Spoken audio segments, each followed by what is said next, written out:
Sometimes with Guitar Hero games, we have to do re-records with artists. A lot of these songs, 30, 40 years old, before the digital age, we really want to be able to isolate each of the particular instruments in a song. And if the master recording doesn't exist, the only alternative is to actually do a re-record.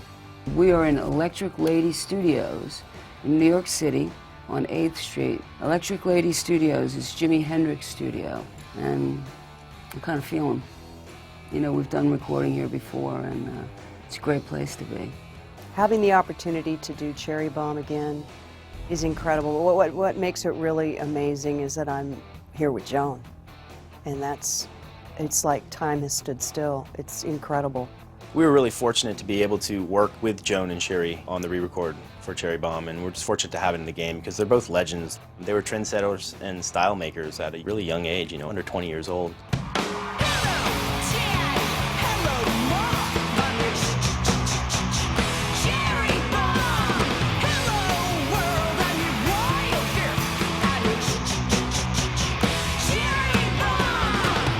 Well, the first time that Joan and Kim came out and played the song, I was floored. It was saying everything that I wanted to say at that time. The lyrics captured that sort of teenage rebellion. It embodies the way most young girls feel at that age. It's a great breakout song. Since the entire game is about transforming your characters into these warrior versions, there's no better fit than Alice Cooper. He really created that stage persona, mixing hard rock with heavy drama and heavy theatrics and a more dark tone and vibe. No More Mr. Nice Guy is one of those songs that it was me screaming back at the public. At the time, I was guilty of every single thing that was wrong with America. And then I said, okay, that does it. No more Mr. Nice Guy. Gloves are off. And they said, you mean you were being a nice guy? I said, yeah, I can get a lot worse.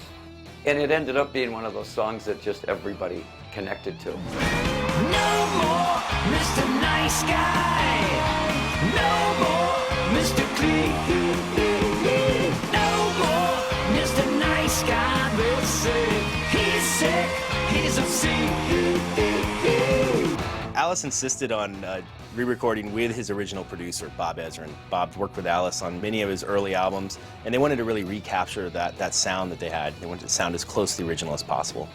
It was such a great idea to take this stuff and deconstruct it in a way so that kids could experience it, you know, almost a part at a time. It sounds like the old record, but better. Music hasn't changed that much, but technology has. You can tell the old song was here and the new one is much closer to you and really attacking you more.